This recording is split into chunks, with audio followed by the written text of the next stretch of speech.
Evangelho de João, capítulo 13. Tempinho para vocês acharem, procurarem nos seus celulares, tablets e a Bíblia em papel. Vamos agora ler a palavra do Senhor. Diz assim: Um pouco antes da festa da Páscoa, sabendo Jesus que havia chegado o tempo em que deixaria este mundo e iria para o Pai, tendo amado os seus que estavam no mundo, amou-os até o fim. Estava sendo servido o jantar, e o diabo já havia induzido Judas Iscariotes, filho de Simão, a trair Jesus. Jesus sabia que o Pai havia colocado todas as coisas debaixo do seu poder, e que viera de Deus e estava voltando para Deus. Assim, levantou-se da mesa, tirou sua capa e colocou uma toalha em volta da cintura. Depois disso, derramou água numa bacia e começou a lavar os pés dos seus discípulos, enxugando-os com a toalha que estava em sua cintura. Chegou-se a Simão Pedro, que lhe disse: Senhor, vais lavar os meus pés? Respondeu Jesus: Você não compreende agora o que estou lhe fazendo. Mais tarde, porém, entenderá. Disse Pedro: Não, nunca lavarás os meus pés. Jesus respondeu: Se eu não os lavar, você não terá parte comigo. Respondeu Simão Pedro: Então, Senhor, não apenas os meus pés, mas também as minhas mãos e a minha cabeça. Respondeu Jesus: Quem já se banhou precisa apenas lavar os pés, e todo o seu corpo está limpo. Vocês estão limpos, mas nem todos, pois ele sabia quem iria traí-lo, e por isso disse que nem todos estavam limpos. Quando terminou de lavar-lhes os pés, Jesus tornou a vestir sua capa e voltou ao seu lugar. Então lhes perguntou: Vocês entendem o que lhes fiz? Vocês me chamam mestre e senhor, e com razão, porque eu sou. Pois bem, se eu, sendo senhor e mestre de vocês, lavei-lhes os pés, vocês também devem lavar os pés uns dos outros. Eu lhes dei o exemplo, para que vocês façam como lhes fiz. Digo-lhes verdadeiramente que nenhum escravo é maior do que o seu senhor, como também nenhum mensageiro é maior do que aquele que o enviou. Agora que vocês sabem estas coisas, felizes serão se as praticarem. Vamos orar, falar com Deus. Nosso Deus, nosso Pai, bendito Senhor, é o Teu nome amável, justo e santo. Nós Te louvamos o nome por Tua misericórdia, pela graça, pela bondade que nós conhecemos em Jesus. Nós Te agradecemos, Senhor Deus, pelos dias de bonança e também, Deus, pelos dias maus e difíceis, porque sabemos que todas as coisas procedem de Ti, e tudo, Senhor, é orquestrado para cooperar para o bem de quem Te ama, de quem tem um pacto de amor contigo, Senhor, pelo sangue de Jesus. Senhor, fala aos nossos corações nessa noite, alimenta, Deus, o meu coração, a minha vida, mas alimenta, Deus, sobretudo também o povo do Senhor, a quem nós somos, Senhor, designados e enviados a servir. Que o Senhor nos dê um alimento, Deus, nutritivo, Senhor, um alimento, Deus, que nos baste para esses dias maus, porque a Tua palavra é esse alimento e a Tua palavra nos basta. Em nome de Jesus, amém.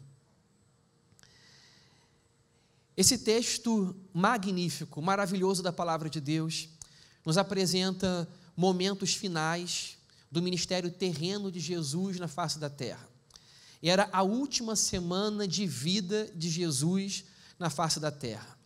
E Jesus estava num ambiente espaçoso chamado cenáculo, celebrando a última ceia ao lado daqueles a quem Ele ama.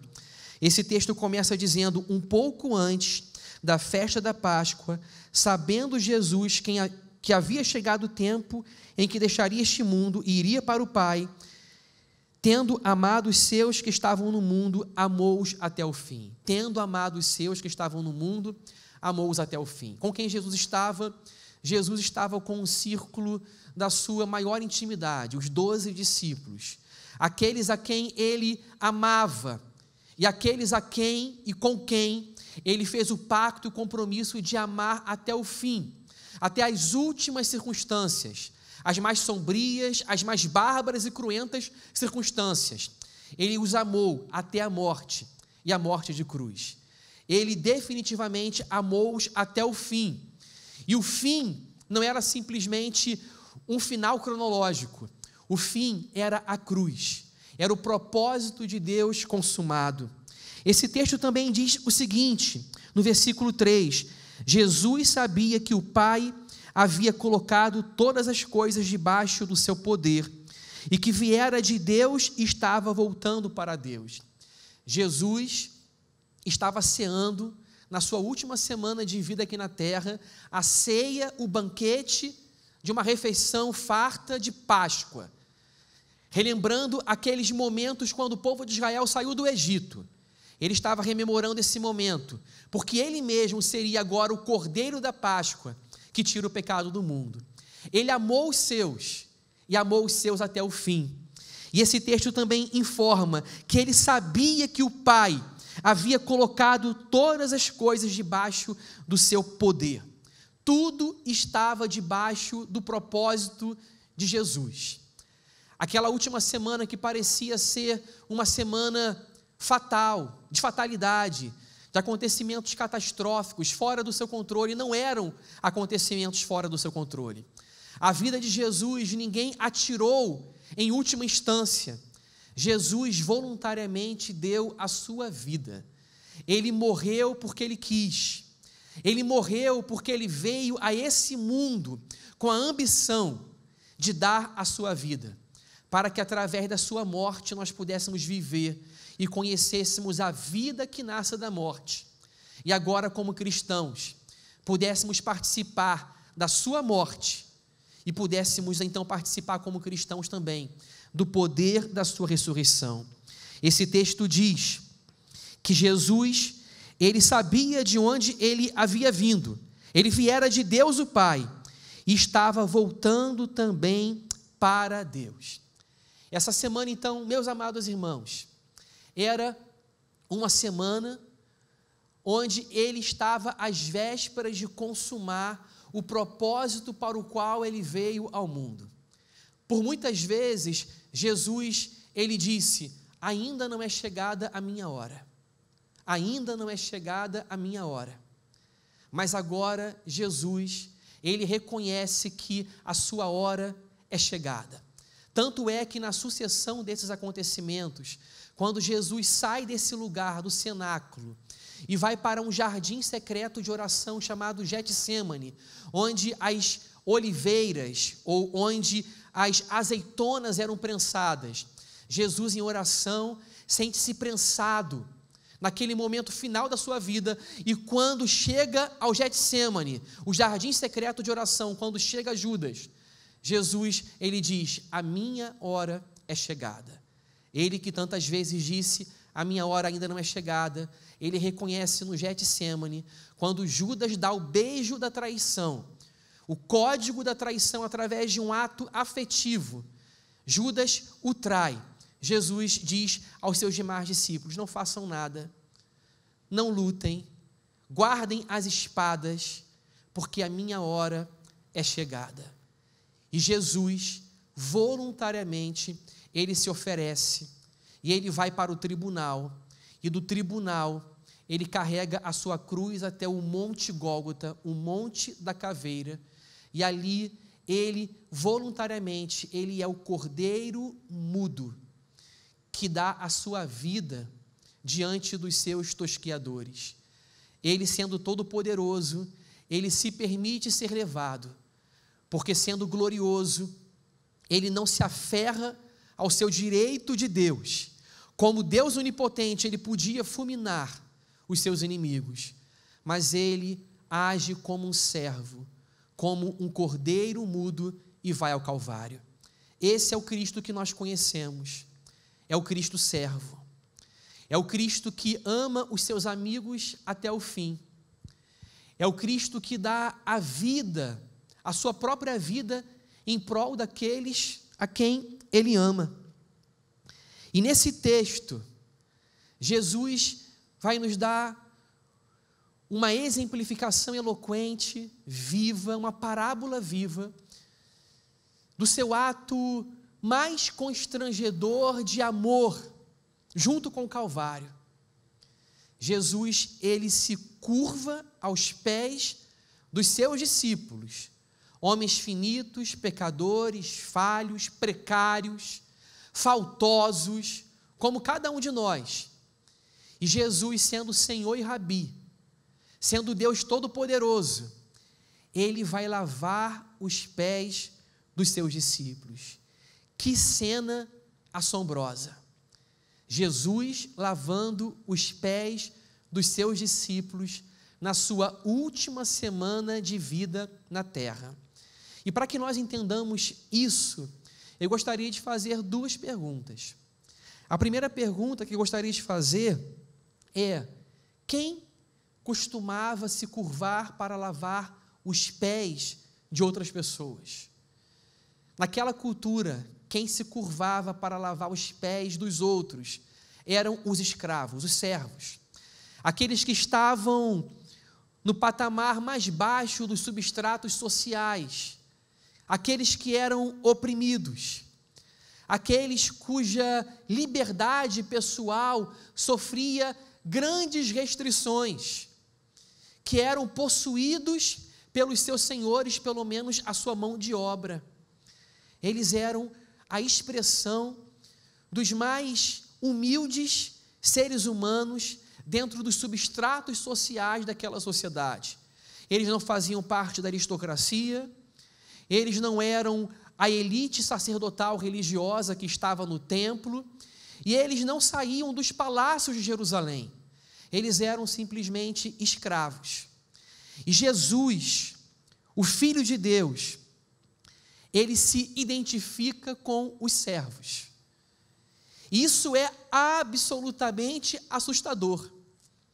Jesus, o Filho de Deus, quem criou os céus, as estrelas, o sol para governar o dia, a lua para governar a noite, aquele que estabeleceu os fundamentos da terra, que criou os pilares e os baluartes da terra, aquele que conhece o nome de cada uma das estrelas, que coalha os céus à noite, ele que é o dono de toda a criação, e faz os planetas girarem em torno do sol, e que enche o sol de combustível todos os dias, esse Deus, ele se curva diante dos discípulos, e ele lava os pés dos seus discípulos.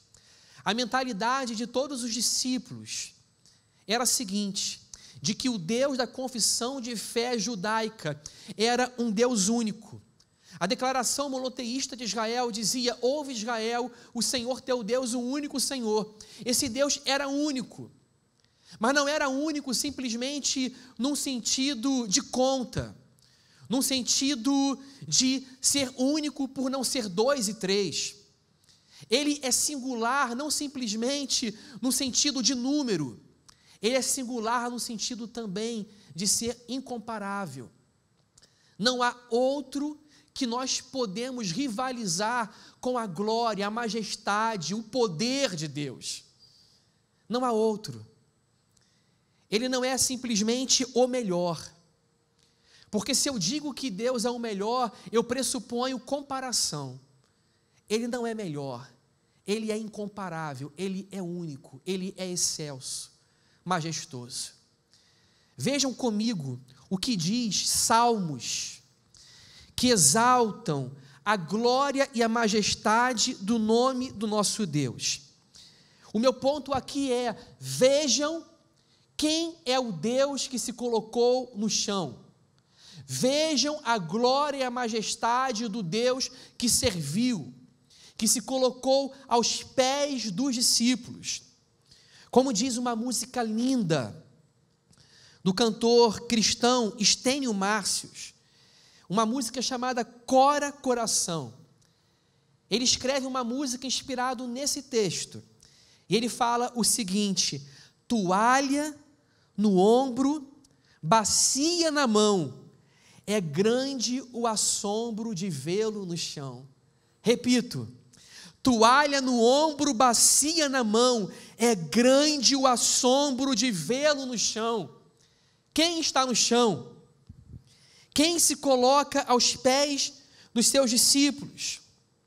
Vejam comigo, Salmo 104. Salmo 104 diz assim: lançaste, no versículo 1 diz assim: bendiga minha alma o Senhor. Senhor Deus meu, como tu és grandioso, estás revestido de glória e majestade. Mas esse Deus que está vestido de glória e majestade, agora ele está vestido de avental e com a toalha nas mãos, enxugando os pés dos seus discípulos. Quem é esse Deus? É um Deus coberto de luz, como de um manto. Tu estendes o céu como uma cortina. Esse Deus, que é coberto de luz como de um manto, que se veste de majestade, de glória, de luz, de brilho, indizível e cheio de glória. Esse Deus está agora vestido de avental. Ele não deixa de ser Deus, mas como Deus, ele assume a forma de um servo. E essa é uma peculiaridade do cristianismo que nós não encontramos em nenhuma outra religião, quando nós fazemos uma análise comparada das religiões.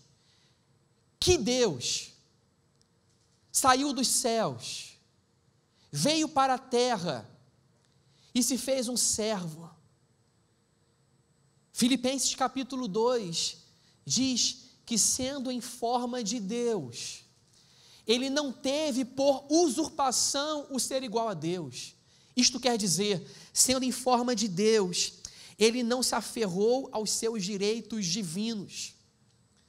Ele não reivindicou os seus direitos divinos até o final. O que isto significa? Exemplo, quando Jesus foi tentado pelo diabo no pináculo do templo de Jerusalém, do lugar mais alto, o diabo lhe disse que se ele se atirasse dali e desse ordem aos seus anjos, os seus anjos o protegeriam de todo o mal. Era uma citação do diabo do Salmo 90, uma citação indébita, indevida, do Salmo 91. Jesus não se atira do templo, ele não se lança, porque a proposta satânica era de que, uma vez que ele se lançasse do templo para os anjos resgatarem-no, ele receberia ali aplauso, pompas, gritos ufanistas, trombetas, e iriam declará-lo rei, mas um rei político, um rei comprometido com um projeto político de poder. E Jesus não se atirou do templo, ele não reivindicou o ser igual a Deus, ele não se utilizou da sua onipotência, mandando os seus anjos resgatarem-no, porque se isso acontecesse, ele receberia aplauso, roupa de rei e receberia trombetas.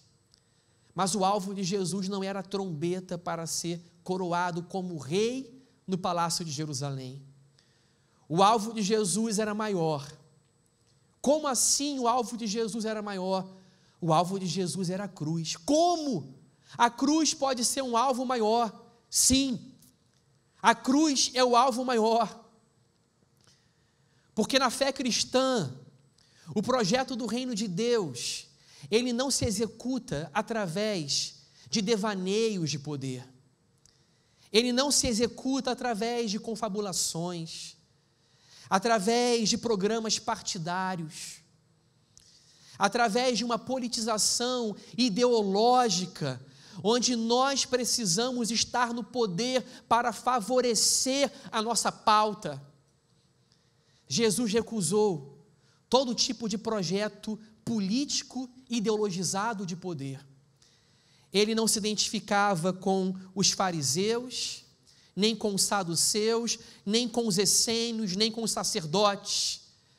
Ele não queria o poder do templo, Ele não queria o poder do centro nevrálgico do poder, que era a cidade de Jerusalém. Ele andou com 12 discípulos, a maioria dos quais eram pescadores da periferia do Império Romano, chamada de Galileia. E ele veio de uma cidadezinha, uma vila muito menor ainda, chamada Nazaré. Jesus recusou estar no centro do poder, porque ele veio para ser servo. Ele não usurpou o ser igual a Deus, ele não se atirou do pináculo do templo, porque ele não quis um projeto de poder, onde ele receberia trombeta e roupa de rei. O seu projeto de poder era a salvação. O seu projeto de poder era o poder da fraqueza, era o poder de se esvaziar, de se tornar um servo. O seu projeto de poder era o avental do serviço, era a toalha, era a bacia na mão. O seu projeto de poder era ser despido na cruz, para receber uma coroa de espinhos. Jesus subverte todo o sentido de poder que nós consideramos como os lugares nos quais nós seremos pessoas influentes e pessoas admiráveis. Jesus é o grande exemplo para nós de serviço. Sendo igual a Deus, não teve por usurpação ser igual a Deus, mas a si mesmo se esvaziou, tomando a forma de servo. Ele veio como Deus, ele não usurpou o ser igual a Deus, e ele tomou a forma de servo. Ou seja, como ele se revelou Deus entre nós? Ele se revelou Deus entre nós como servo. Porque o que Filipenses 2 está dizendo é que, sendo em forma de Deus, ele não se aferrou aos seus direitos divinos, mas ele assumiu a forma de servo. Veio em forma de Deus, mas se revelou em forma de servo, em fragilidade e em fraqueza. O Cristo que nós conhecemos não é o Cristo do poder e da influência política partidária. Ele não é o Cristo do centro nevrálgico do poder. Não é o Cristo do palácio de Jerusalém. Não é o Cristo de uma teocracia religiosa. Ele não é o Cristo da minha pauta política e da minha ideologia. Ele é um Cristo que está acima de todas as pautas, de todas as polarizações. Ele é o Cristo que subverte todo o nosso sentido de ser, todo o nosso sentido de relevância. O nosso mundo diz que relevância significa ter status, poder, fama, popularidade, ser admirado. Parece que para a gente não basta simplesmente ter Cristo. Nós precisamos ter Cristo e fã-clube, Cristo e admiradores. Nós precisamos ter Cristo e popularidade. Mas o Senhor Jesus, ele não estava em busca de nenhuma dessas coisas. Qual era a sua ambição? A sua ambição era morrer e servir. A sua ambição era o avental, a toalha, a bacia no chão. E eu repito com a música do Estênio Marços: toalha nos ombros, bacia na mão, é grande o assombro de vê-lo no chão. Quem estava no chão? Agora eu leio para vocês o texto de Isaías 40, texto glorioso, que fala a respeito da grandeza do nosso Deus. Vejam quem estava de joelhos no chão servindo. Isaías 40, versículo 12, diz assim: Quem na concha de sua mão mediu as águas e tomou a medida dos céus a palmos? As águas são medidas na palma das suas mãos. Ele mede os céus pelos palmos das suas mãos. Isaías pergunta: quem recolheu o pó da terra na terça parte de uma vasilha e pesou os montes, as colinas numa balança? Quem guiou o Espírito do Senhor, ou como seu conselheiro o ensinou? Com quem ele se aconselhou para que lhe desse compreensão? Quem lhe ensinou a vereda da justiça? Ou quem lhe ensinou a sabedoria? E quem lhe mostrou o caminho do entendimento? Eis que as nações são consideradas por ele como um pingo que cai de um balde. Ele considera as nações como uma gota mínima, tipo aquela gota que goteja da torneira de casa, ou que cai de um balde. Ele considera as nações como uma simples gota.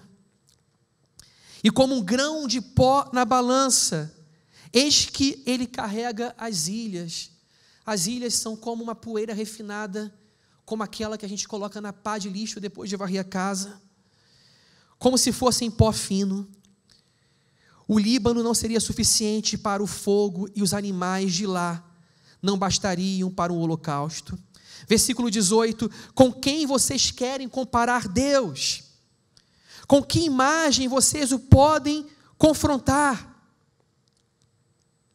Versículo 22: ele é o que está assentado sobre a cúpula da terra, cujos moradores são como gafanhotos. Ele se assenta sobre as redondezas da terra, como se a terra fosse um banquinho no qual ele se assenta. É ele quem estende os céus como cortina e os desenrola como tenda para neles habitar.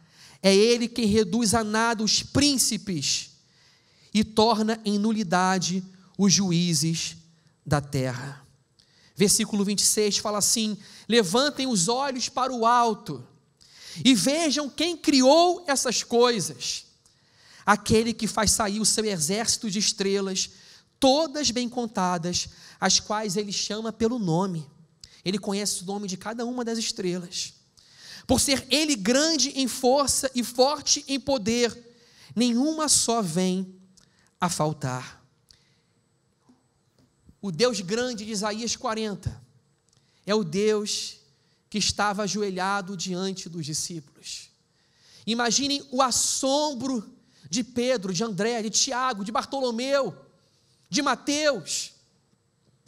Imaginem o espanto desses jovens galileus, pescadores na sua maioria, ao verem que aqueles a quem eles chamavam de Senhor e de Rabi, que era maior, superior, estava no chão. Eles conheciam Isaías 40, eles conheciam o Salmo 104, os salmos que enaltecem a grandeza e a majestade de Deus, os salmos que dizem que os montes são como cera que derrete diante de Deus, e que os rios batem palmas, e os montes cantam ao nome do Senhor. Esse Deus que criou todo o universo, ele é concebido humano, no ventre de uma mulher virgem, miraculosamente concebido pelo Espírito Santo. Ele nasce, e ele é colocado dentro de uma manjedoura. Como disse C.S. Lewis em Crônicas de Nárnia, ele coloca na boca do seu narrador a respeito de um mundo onde dentro de uma manjedoura cabe alguém que é maior que o universo. Dentro daquela manjedoura coube alguém maior que o universo. O onipresente Deus se fez humano, se circunscreveu ao espaço e ao tempo, para morar em um lugar de cada vez enquanto homem, mas enquanto Deus, habitar em todo o universo. Como Deus, ele habita em todo o universo, e como homem ele mora dentro de um barquinho, numa tempestade revolta. E como homem, ele é capaz de, dentro de um cenáculo, se colocar aos pés dos seus discípulos para ensinar o que significa humildade. Eu volto ao texto bíblico de João 13, acompanhem comigo. Jesus, pronto para lavar os pés dos seus discípulos. Aquela cena é assombrosa diante de todos. E deve realmente ser assombrosa, porque qual é a lógica? A lógica é que o maior, ele é servido pelo menor. Ele mesmo disse, Cristo, em outras passagens, fazendo diálogo e ensinando aos seus discípulos, ele diz o seguinte, ele diz que são os soberanos desse mundo que são servidos. Mas no seu reino existe uma inversão de lógica e uma subversão de valores, porque no seu reino os maiores são os menores, aqueles que se humilham serão exaltados. No seu reino, aqueles que buscam o ostracismo e a insignificância são vistos e conhecidos por Deus. No seu reino nós lavamos os pés, nós desatamos as sandálias dos nossos irmãos. No seu reino o maior é servo de todos. No seu reino, nós não temos a prerrogativa de, pelas nossas funções, sermos os primeiros da fila. Nós nos alegramos em sermos os últimos da fila. No seu reino, nós encontramos o prazer de servir. Nós descobrimos que dar é muito melhor que receber. Que o projeto de ser altruísta, de pensar no outro, faz muito mais sentido numa vida breve, curta e incerta, do que o projeto de ser egoísta e de simplesmente acumular bens. Vejam o que nós aprendemos com Jesus de Nazaré. Nós vivemos num mundo onde a lógica do sucesso, ela não mede nenhum limite ético e moral. O progresso, ele vem a todo custo. Como alguém já disse, o progresso é a grande idolatria do nosso mundo de capitalismo selvagem. É um progresso que destrói a natureza. É um progresso que pisa no calo do irmão e do próximo. É um progresso que busca disputas desleais. É um progresso que, para se assentar na cadeira do chefe, vale a pena passar por cima de todo mundo. É um progresso que vale a ética da lei da selva, que os melhores, eles sobrevivem e os inferiores, eles são expurgados e lançados fora. Mas essa não é a ética do reino dos céus. A nossa ética é de serviço, de lealdade, de amor. O reino de Deus não é comida nem bebida, é justiça, paz, alegria no Espírito Santo. Nós somos chamados para dar ao mundo os sinais do reino dos céus. E esses sinais se mostram presentes na vida de Jesus de Nazaré, que serviu. Mateus 10:45 diz que ele não veio para ser servido, mas para servir. Ele, Jesus, o Deus do Salmo 104, o Deus da profecia candente e maravilhosa de Isaías 40, esse Deus, ele veio para servir e não para ser servido nesse mundo. Ele serviu os pescadores, os 12. Que Deus maravilhoso! Diante de um Cristo, ajoelhado com a bacia na mão, a toalha no ombro, com a mão dentro d'água, para lavar os pés dos discípulos, eles ficam assustados e assombrados. Todos ficam, mas somente um tem coragem de verbalizar e dizer o que realmente está acontecendo. Um fala, aquele que era sanguíneo, que era impulsivo, o apóstolo Pedro. E o apóstolo Pedro, chegou-se a Simão Pedro, que lhe disse: Senhor, vais lavar os meus pés? Respondeu Jesus: você não compreende agora o que estou lhe fazendo, mais tarde, porém, entenderá. Disse Pedro: não, nunca lavarás os meus pés. Olha a lógica de Pedro. Vejam se a lógica de Pedro não faz sentido. Quem é o maior, serve o menor. Se Pedro se reconhece como menor, ele pensa o seguinte: faz parte da sua concepção de humildade considerar-se inferior e menor que Jesus. Se Jesus é rabi, é mestre, e Pedro é discípulo, então a ordem não pode se inverter. É o discípulo que deve lavar os pés do rabi. Se Jesus é Senhor, é soberano e é Deus, não pode ser ele a lavar os pés de Pedro, porque se Pedro é servo, é o servo que deve lavar os pés de Jesus. A lógica de Pedro parece ser uma lógica muito sincera, e parece ser a lógica da humildade. Se nós estivéssemos no lugar de Pedro, possivelmente nós teríamos o mesmo raciocínio.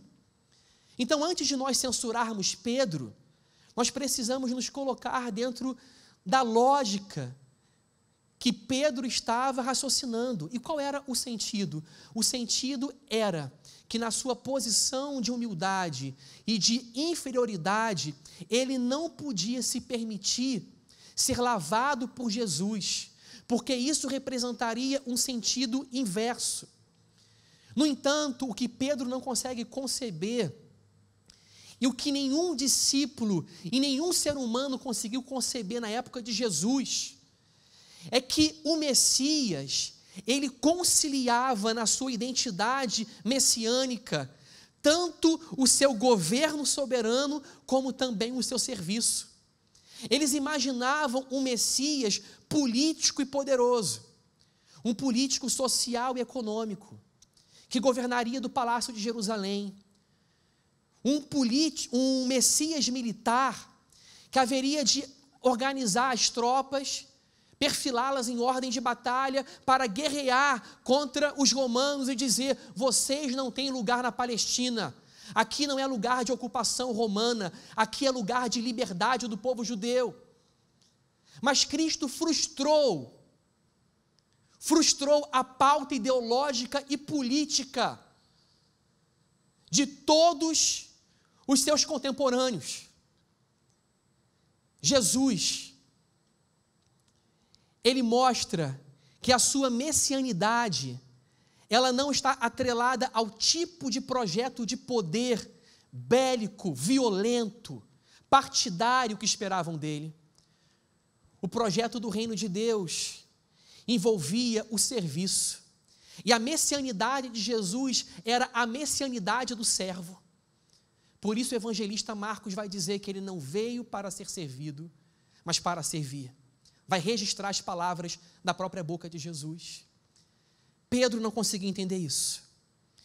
Um Messias que servia. E enquanto servia, ele não deixava de ser Deus. Era um mistério da encarnação. Ele é homem e Deus ao mesmo tempo. Como dizem os salmistas, ele se veste de um manto de luz.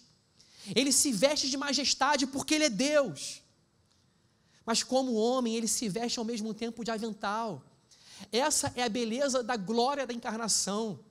A encarnação, como disse C.S. Lewis, ensina que naquela manjedoura habitou alguém maior que o mundo, que o universo inteiro. A nossa fé fala a respeito de um Deus maior que o universo, o Criador de tudo, morando dentro da manjedoura do nosso coração. Essa é a nossa fé. É a fé que fala de um Deus que nos ama, e que nos ama até o fim, e que lava os nossos pés. Essa é a nossa fé. Jesus fala para Pedro: Pedro, você está dizendo isso porque agora, por hora, nesse momento, você não compreende a grandeza desse mistério. Mas mais tarde você vai entender o que está acontecendo aqui. E Jesus se referia à sua morte e à sua ressurreição. O Pedro do Pentecostes é outro Pedro. É um Pedro cheio de luz, de entendimento, intrépido, cheio de poder, que prega Cristo crucificado no poder do Espírito Santo. Mas nesse momento que nós estamos falando agora, Pedro, ele fala: nunca. Nunca você vai lavar os meus pés. Aí Jesus fala para Pedro: Pedro, então você não tem parte comigo. Quando Jesus dá esse argumento para Pedro e essa boa motivação para lavar os seus pés: Pedro, se você não deixar, você não tem parte comigo, você não tem comunhão comigo, você não fará parte do banquete, da intimidade. Pedro, de 8 vai a 80. O Pedro que disse nunca, agora ele fala o seguinte: Senhor, então lava as minhas mãos e a minha cabeça, me dá um banho, Senhor. Porque se eu estou sob a ameaça de não ter parte contigo, me lava por completo. Que gangorra de convicção. Do nunca, ele vai para o me lava completo. do nada, não quero banho nenhum, agora ele diz, eu quero o banho completo, o banho todo. E aí Jesus fala o seguinte, Pedro, e vejam como Jesus, ele está encenando tudo isso em parábola viva, como são misteriosas as suas palavras, que só podem ser compreendidas pelo Espírito Santo. Parece também que Jesus não sabia o que queria. Pedro diz, tá bom, Jesus, eu consinto, me lava por completo, minhas mãos e minha cabeça. Aí Jesus vira-se para Pedro, não, Pedro, não precisa, basta que eu lave os seus pés, porque vocês já tomaram banho, vocês já foram purificados. O que significa isso, meus irmãos? O que significa isso? Isso significa de maneira muito simples. Jesus se apropria de um hábito cultural daqueles tempos, que eles estavam muito bem familiarizados para trazer um ensinamento espiritual através dessa sua parábola viva. Eles tomavam banho. Sim, tomavam, lavavam-se por completo.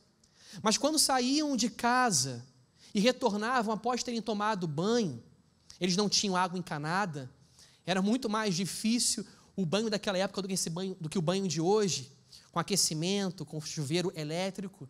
Eles tomavam banho e quando retornavam para casa, não precisava tomar outro banho. Aquela cultura, tá, gente? Não precisava tomar outro banho, bastava lavar os pés. Por quê? Eles haviam se banhado pelo corpo inteiro, todo o corpo, tomaram banho. Agora, se já estavam limpos, bastava lavar os pés. O que Jesus está dizendo é o seguinte, que nós, os seus discípulos, já fomos limpos. Já fomos perdoados dos nossos pecados, fomos purificados, absolvidos de culpa, reconciliados com Deus. Nós temos paz com Deus por meio do nosso Senhor Jesus Cristo. Ele nos lavou através do que se chama regeneração, novo nascimento. No entanto, mesmo de banho tomado, quando a gente sai de casa, a gente encosta o pé no chão. E naquela cultura que eles andavam de sandália, eles encostavam os seus pés nas estradas empoeiradas, enlameadas, e precisavam de fato lavar os seus pés, que se expunham muito mais naquela época do que hoje, à poeira, à lama, ao atrito, à areia, ao chão, às pedras. E Jesus fala o seguinte, vocês já foram lavados, e ele refere-se à sua morte, e à regeneração que produz o Espírito Santo no nosso coração. No entanto, assim como os discípulos de Jesus, nós ainda estamos em contato com o chão desse mundo. E nós sabemos que o chão desse mundo é um chão de poeira, de atrito, de lama, de sujeira. Nós precisamos lavar os nossos pés. O que Jesus está dizendo é que nós precisamos de pureza, de santificação. Já fomos lavados, mas no convívio constante com esse mundo, nós precisaremos continuamente lavar os pés, que significa confissão de pecado, significa quebrantamento do coração, significa reconhecer os nossos erros, pedir para que Jesus nos perdoe, nos purifique, para que nós sejamos limpos. Nós precisamos de santificação. Já tomamos o banho, já fomos justificados, fomos salvos no sentido da justificação, mas continuamente estamos sendo salvos no sentido da santificação, até que Cristo venha. Lave os seus pés. É o que Jesus está nos ensinando, que os nossos pés sejam lavados, e somente o Espírito Santo tem o poder de lavar os nossos pés. O Pedro que disse nunca, jamais, que falou sobre a água da cerimônia do lava-pés, que disse não, nunca, nada, depois ele fala tudo, eu quero o banho completo, e Jesus fala, o banho completo não precisa. E a boa notícia é que o banho completo não precisa, porque nós já tomamos o banho, Jesus já nos alcançou, agora a questão é lavar os nossos pés, para que nós tenhamos parte com Ele, comunhão com Ele, para que o nosso pecado e as nossas impurezas não atrapalhem a nossa comunhão com Ele. Eu quero terminar, gente, irmãos amados, queridos, eu quero terminar lendo o versículo 12 com vocês, que diz assim: quando terminou de lavar-lhes os pés, Jesus tornou a vestir sua capa e voltou a seu lugar. Então lhes perguntou: vocês entendem o que lhes fiz? Vocês me chamam mestre e Senhor, e com razão, pois eu sou. Pois bem, se eu sendo Senhor, e com razão, pois eu sou. Pois bem, se eu sendo Senhor e mestre de vocês, lavei-lhes os pés, vocês também devem lavar os pés uns dos outros. Eu lhes dei o exemplo, para que vocês façam como eu lhes fiz. Eu lhes dei o exemplo, para que vocês façam como eu lhes fiz.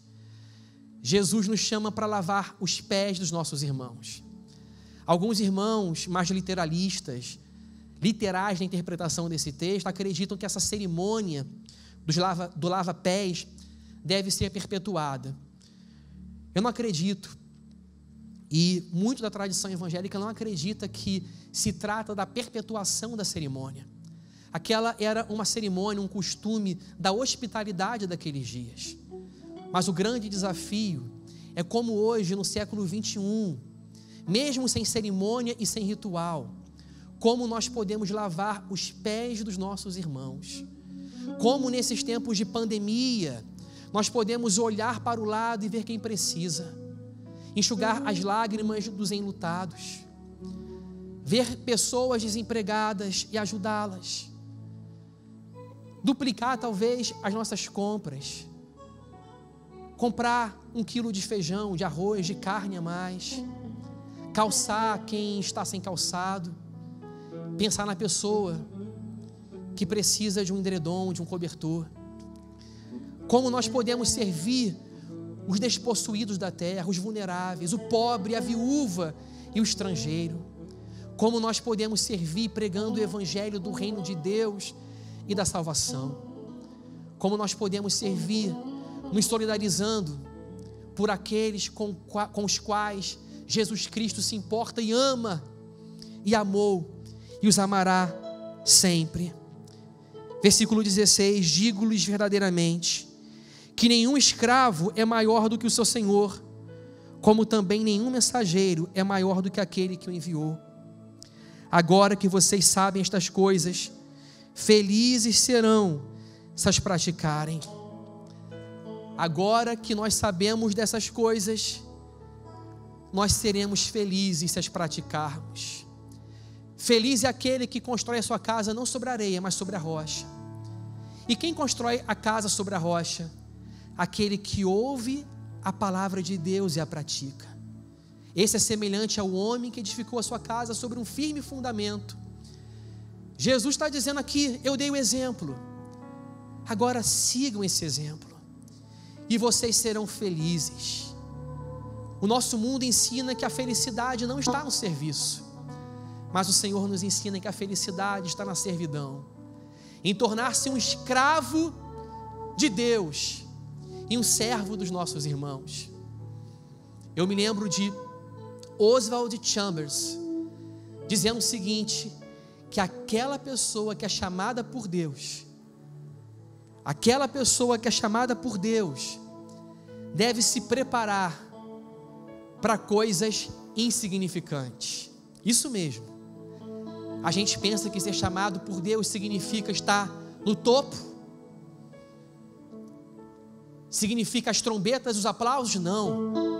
Ser chamado por Deus significa ser preparado pelo Senhor para gloriosas coisas insignificantes. Se curvar e lavar os pés. Moisés, sendo príncipe no Egito, ele recusa os prazeres transitórios da corte egípcia para ser escravo junto dos seus irmãos. Vocação é isso. Vocação é serviço. É ser chamado por Deus como Moisés o foi, não para estar na corte do Egito, mas para ser escravo entre os seus irmãos. E o maior exemplo de todos é o Cristo que colocou o avental e que na cruz, ao invés de colocar um manto de púrpura, escarlate, carmesim, de ser coroado com coroa de ouro, ele foi despido imobilizado e coroado com coroa de espinhos.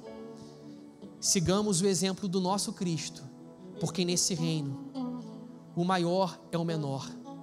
Que nós possamos servir ao Senhor nesse tempo de pandemia, servir quem precisa, servir os nossos irmãos, servir o mundo para o qual nós fomos enviados. Assim como Jesus foi enviado, Ele também nos enviou a esse mundo. Vamos orar? Vamos orar ao nome do nosso Deus. Senhor, nosso Deus, nosso Pai,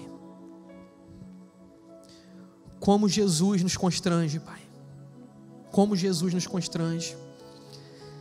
Aqueles discípulos esperavam um projeto de poder, das instituições de poder, do templo, do palácio de Jerusalém.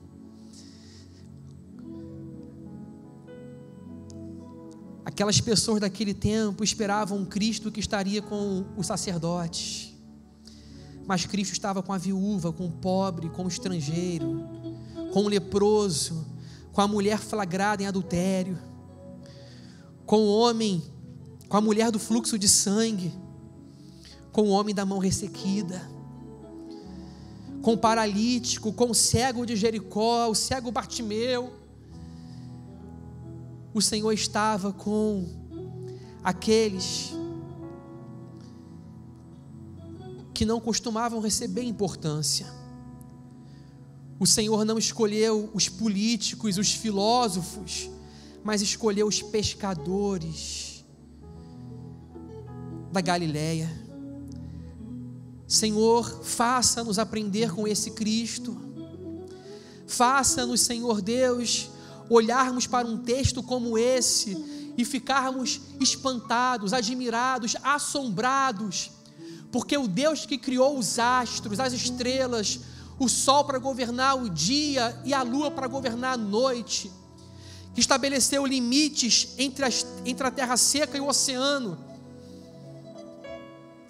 esse Deus se ajoelhou diante dos pés empoeirados de 12 homens. Obrigado porque o Senhor veio até a nossa poeira, até a nossa miséria, até a nossa fragilidade. Obrigado porque o Senhor se reduziu em tamanho, sem deixar de ser Deus, mas como homem virou um servo que habitou dentro de uma manjedoura. Senhor, nós queremos servir como o Senhor serviu. Nós queremos as gloriosas coisas do reino de Deus, que são insignificantes para o mundo, mas nós queremos as insignificantes, gloriosas obras que o Senhor coloca em nossas mãos. Torna-nos, Senhor, discípulos de Jesus, corajosos, intrépidos. Lava os nossos pés, Senhor, limpa os nossos pés pelo Teu Espírito, para que nós sejamos puros como Tu és puro. Abençoa a Tua igreja, Pai. Eu clamo por uma igreja de pés lavados, e uma igreja que lava os pés. E eu clamo, Senhor, para que nós preguemos o Evangelho, para que muitas pessoas que não tomaram banho ainda, tomem o banho completo. Aqueles que não Te conhecem, que não foram regenerados, que precisam do banho completo, nós Te clamamos para que estas pessoas Te conheçam e que este lugar, que esta igreja seja canal, Senhor, para que esta obra seja realizada. Muito obrigado, Senhor Jesus, pelo Teu glorioso amor por nós. Obrigado porque Tu és um Deus servo, que continua servindo o mundo inteiro, dando-nos o pão, o arroz, o feijão, dando-nos o mantimento, regando as florestas, Senhor Deus, fazendo a comida chegar à nossa mesa. Obrigado por tudo, Senhor, nós Te louvamos em nome de Cristo. Amém.